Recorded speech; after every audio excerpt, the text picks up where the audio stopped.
Indo-Gangetic Plains. Indo-Gangetic Plains are named after the three great river systems, the Indus,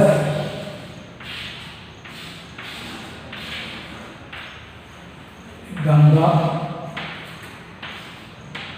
and Brahmaputra.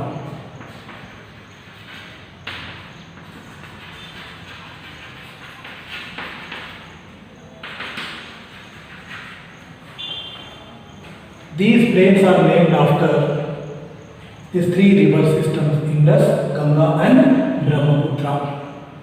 These three river systems and its tributaries drain these Indo-Gangetic plains. It was believed that these plains are once a 4 deep after formation of Himalayas. A shallow basin gradually filled by the Himalayan rivers. These Himalayan rivers brings the alluvium and fill this shallow basin. Are the reason for the formation of these great plains, Indo-Gangetic Plains. Indo-Gangetic Plains broadly consists of 3 divisions: the western part and the central part and the eastern part. These western part of these Indo-Gangetic Plains are drained by the Indus River and its tributaries, 5 tributaries. What are the 5 tributaries of Indus River? They are Jhelum, Satluj, Chenab, Ravi, Beas. These are the 5 tributaries of Indus, which drains in the western part of these plains. Most of these Indus plains are lies in Pakistan, leaving a small portion in India, that is in Punjab and Haryana. In Punjab and Haryana, Doab features dominates. So what is the meaning of Doab? A fine and fertile layer between 2 rivers. A fine and fertile layer between 2 rivers. So these plains, Indus plains, are mostly found in Pakistan, leaving a small portion in India. Then coming to the next, central part. These central part of these plains are drained by Ganga and its tributaries. The central part of these plains are called as Ganga plains, which are drained by Ganga and its tributaries. These plains are extended from the river Gagar to river Teesta. Gagar to river Teesta. These central part, these Ganga plains are extended in Uttar Pradesh and Bihar, and partly in Haryana, Jharkhand and West Bengal. So most of these plains are found in Uttar Pradesh and Bihar, and partly in Haryana, Jharkhand and West Bengal. So Ganga and its tributaries like Son, Kosi are drained in these plains. And next, eastern part of these plains consists of Brahmaputra Valley of Assur. Brahmaputra Valley of Assur. Mainly the river Brahmaputra drains in these plains. So once again, The Indo-Gangetic Plains can be broadly consists of three divisions. They are the western part, the central part and eastern part. Western part, river Indus drains here, Indus and its tributaries. And the central part, the Ganga Plains, the Ganga and its tributaries. Mostly found in Uttar Pradesh, Bihar and partly in Haryana, Jharkhand and West Bengal. And the eastern part of these plains are found in Brahmaputra Valley of Assam. The river Brahmaputra drains into these plains.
These Himalayan rivers, while flowing down,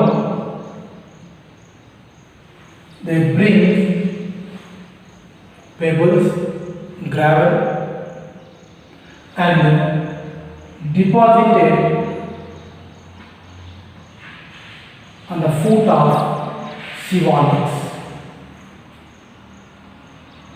They deposited on the foot of Shivaliks with a width of 8 to 16 kilometers.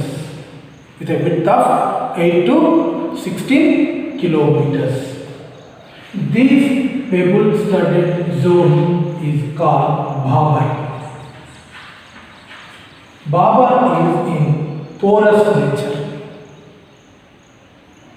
Many Himalayan rivers and small streams that flows underground of this Bhabar zone and re-emerges on the ground, which forms a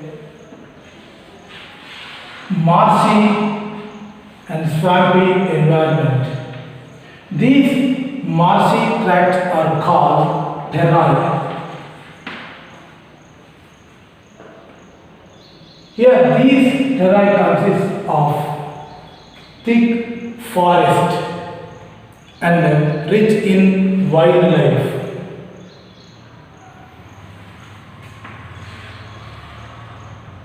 At the time of partition of India, most of this forest was cleared and converted into agricultural lands. This terrae zone. These plains are formed after this terrae zone only, Indo-Gangetic Plains. The Peninsular Plateau. This Peninsular Plateau lies south of the Great Plains, south of the Indo-Gangetic Plains, covering an area of 16 lakh square kilometers.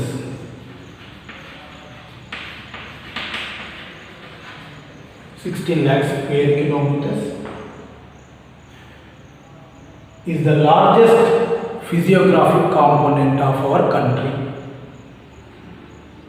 Once this peninsular plateau is part of Gondwana land, made up of hard, igneous and metamorphic rocks. According to the geologists, it is a block of old crystal rocks lifted above the sea level and never submerged again. This was about 600 million years ago. It was lifted above the sea level and never submerged again, with a varying elevation of 600 to 900 meters. And it consisted of most metallic and non-metallic minerals. It was the oldest landmass which was formed very early times. And on the northwest, the boundaries of this peninsular plateau. On the northwest, we have Aravalli Mountains. Aravalli Mountains are one of the oldest fold mountains in the world on the northwest of this plateau. On the north, Bundelkhand Plains. On the northeast, Rajmahal Hills. On the west, Western Ghats. On the east, Eastern Ghats. This plateau is slightly tilting towards east. Broadly speaking, this plateau can be divided into two.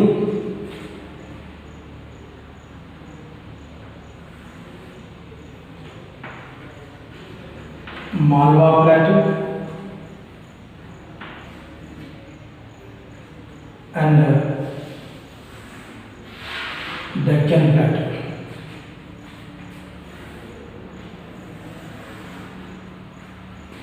River Narmada act as line of demarcation between Malwa Plateau and Deccan Plateau. These central highlands, this Malwa Plateau, bounded by on northwest Aravalli ranges, on the north Bundelkhand uplands, and the northeast Rajmahal Hills, and on the south Vindhya Mountains.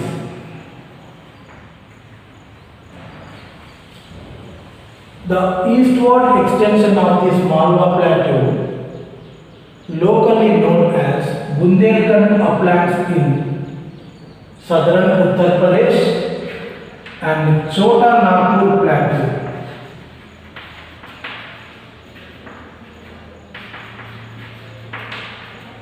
in southern Bihar. This Chota Nagpur Plateau in southern Bihar. This Chota Nagpur Plateau is often compared with Ruhr of West Germany because of presence of rich mineral resources. Now coming to Deccan Plateau. Deccan Plateau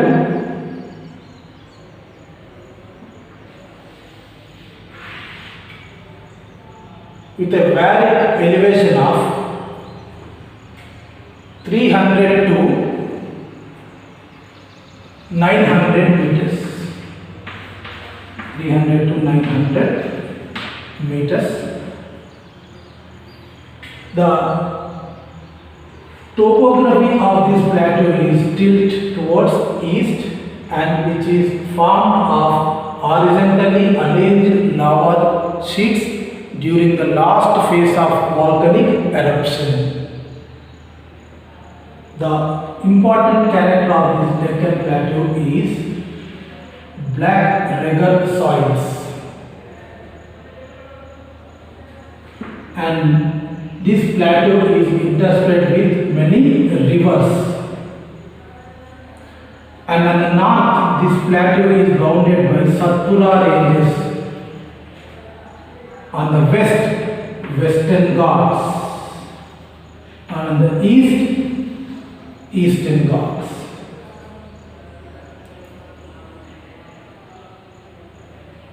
So, broadly, this peninsular plateau is divided into series of plateaus. As we know this peninsular plateau, peninsula, as it is bounded sea on three sides, this peninsular India, in the east Bay of Bengal, South Indian Ocean and West Arabian Sea.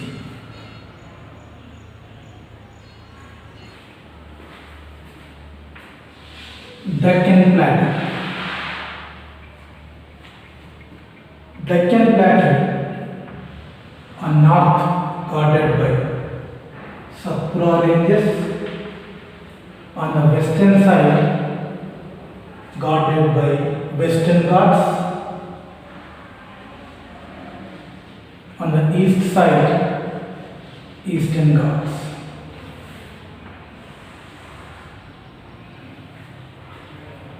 These Western Ghats starts in Maharashtra on the south of the river Tapti. Western Ghats starts from the south of the river Tapti and continuously runs towards the south for 1600 kilometers. The northern part of this Western Ghats are known as Sahyadris. They are continuously run up to south, having some gaps between them, as they are the gateways to the coastal plains. The prominent gaps are Palghat,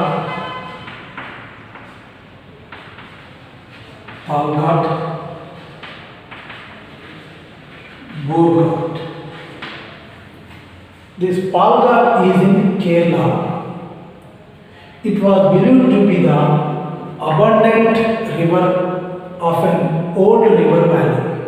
This Palghat is believed to be an abundant old river valley. Lies between Nilgiris and Annamalai Hills.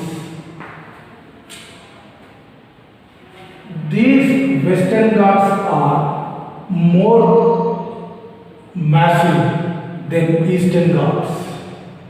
Western Ghats are very near to the coast. Leaving a narrow coastal plain. Western Ghats joins is Nilgiris near Gudalur. Here, this Nilgiri joins the Western Ghats near Gudalur, where the hills exceeds 2000 meters. Here in Nilgiris, the famous hill station Udagamandalam or Ooty is located in Nilgiris. The highest peak in Nilgiris is Jodabetta. The highest peak in Nilgiris is Jodabetta, 2637 meters.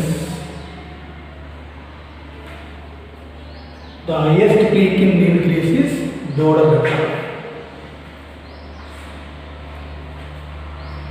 To the south of these Nilgiris, these hills are extended.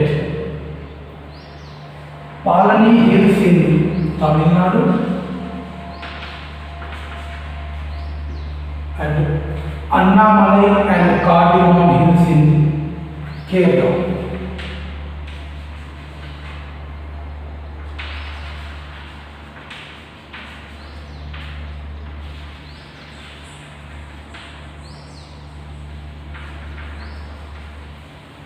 Annamalai and Cardamom Hills in Kerala and Palani Hills in Tamil Nadu.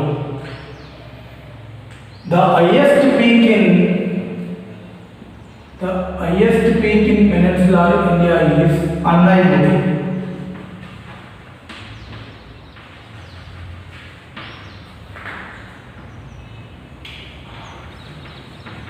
2,695 meters.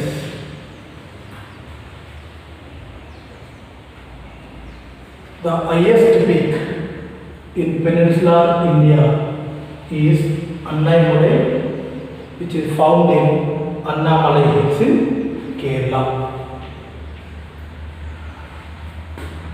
And Eastern Ghats. This Deccan Plateau is guarded by Eastern Ghats on eastern sides. This Deccan Plateau is guarded on eastern side by Eastern Ghats. These Eastern Ghats are stars on the south of Mahanadi, and they are less stronger than Western Ghats. These Eastern Ghats rarely exceeds 900 meters. Rarely exceeds 900 meters. These Eastern Ghats are almost all disappears between Krishna, river Krishna and Godavari. And again to the south of the river Krishna, these hills are appeared. They are